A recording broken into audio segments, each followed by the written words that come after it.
going on, guys? Christian here with Ford Momentum. Who doesn't like a gauge pod mounted in their vehicle? Have you been considering it but thought, man, it's going to cost me too much money? Well, you have no more excuses because this thing is under 10 bucks and I'm going to show you how to mount it into your vehicle. My particular vehicle is a LEXUS GS400. You may have a different vehicle and these tips and tricks will work just the same. So let's take a look at the tools you're going to need and I'll walk you right through the installation process. Let's get started. All you're really going to need is what's shown here. Heat gun, I got this one at Harbor Freight. It works great. I've had it for a couple years now, no issues with that.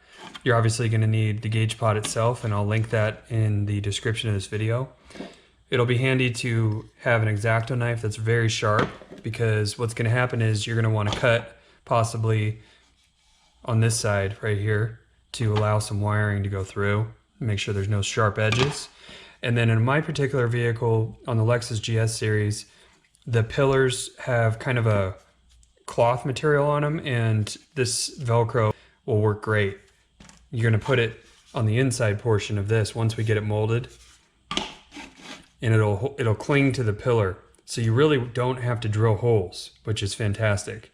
Let's talk about some of the tips and techniques of getting this thing molded into the shape that you need, because it comes universally in one, kind of a one size fits all, and you'll see that it's just too big. I'll show you that now. If you've seen any of my previous episodes, you'll know that I installed a wideband in the pillar, and I already had a gauge pod installed here, so that's why you already see wires. So I'm not going to go through that on this episode. I'm strictly going to look at this pillar here and talk about how to mount a brand new gauge pod in this spot right here. You'll notice, hopefully you can see this on the camera, it's kind of a cloth material. You can hear it on my finger. And that's why we're going to use the Velcro. Now, I know some vehicles have a plastic piece here, so the Velcro will do nothing. So if you have plastic here, don't worry about the Velcro.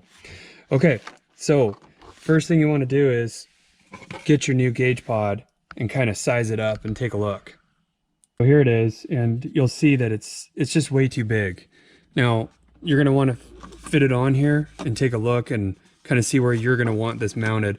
I personally like it mounted just barely off the dashboard, so I like it down that far. Now, hopefully you can see the gap.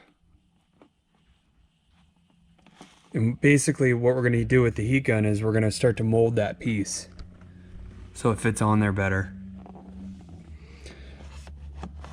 So we want to take this up here and heat gun it a bit down, and same with this piece here. So we're just going to start to work this piece slowly, and we're going to keep coming back and sizing it up on the pillar.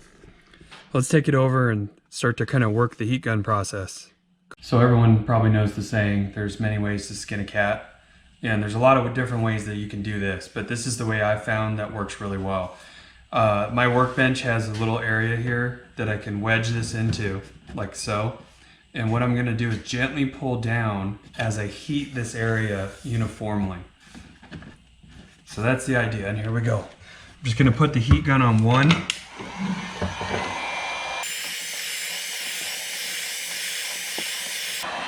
I'm keeping uniform pressure on there, and as I heat it up, you're going to feel it start to give way a bit.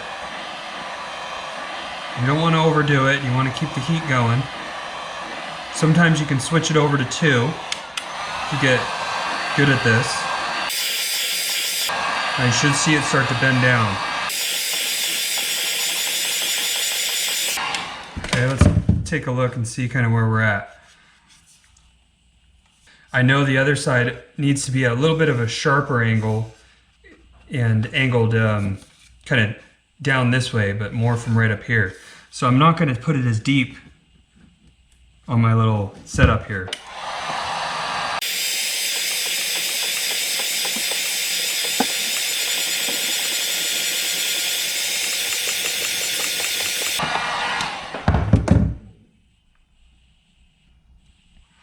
So my suggestion is to go test fit it and kind of see how you did. Let's take a look and see how I did so far.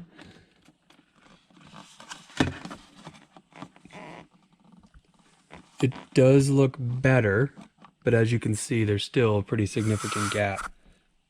So I'm going to continue to work probably that bottom side a bit. I need to get this gap reduced right in here. And I need to bring this top part in even more. So I'm going to continue.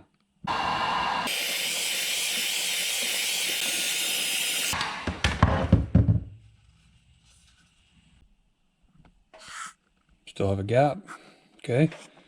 Just take this slow. There's no rush. If you rush it, you're going to end up burning the plastic.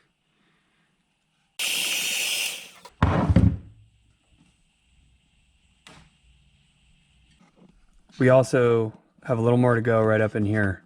So after all my test fits, I need to flatten this spot out a little bit. So I'm just going to take the wood part of a hammer here and kind of push down as I heat this up.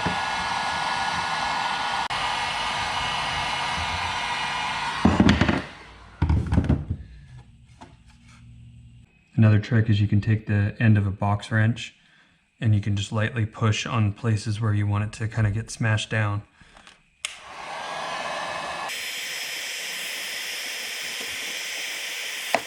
Okay guys, once you have it fit up the way you like it, make note of the wiring and where it's running into the gauge pod.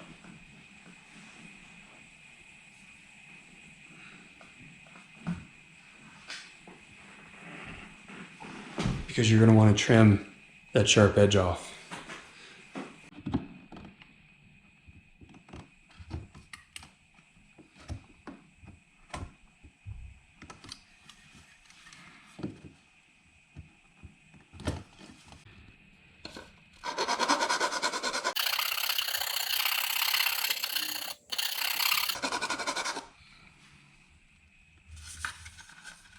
The wiring fits much nicer when you add that little spot. Okay. Once you get everything really close, if you see something that's out, put it up on there and adjust it. Just don't hold the heat on it too long. Once you start to feel it soften up, pull it off of there.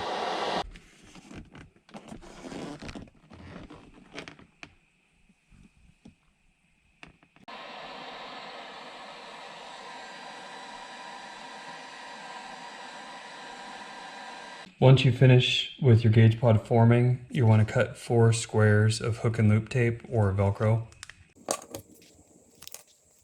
Okay. What you're going to do is you're basically going to put these in the 4 corners. Make sure you use the non-fuzzy side for the LEXUS GS series. Or if you have a cloth pillar, you're going to want the side that sticks to the pillar, obviously. All right, let's go test fit it.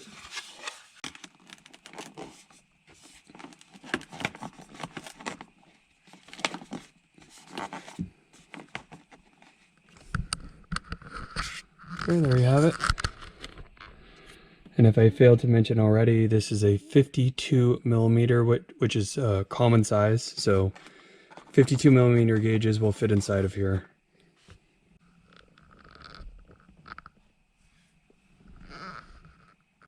So you take your 52 millimeter gauge, whatever it is, this is a wideband, put your bracket on the back and fasten it down. Should fit in there perfect. It required no trimming.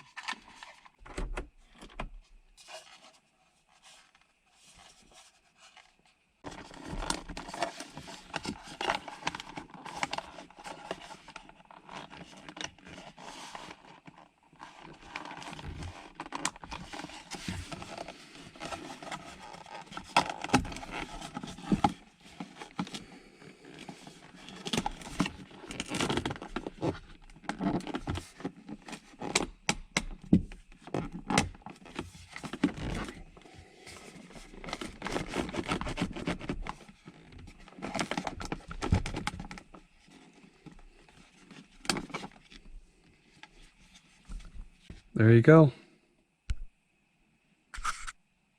Gauge pod installed. Looks pretty good.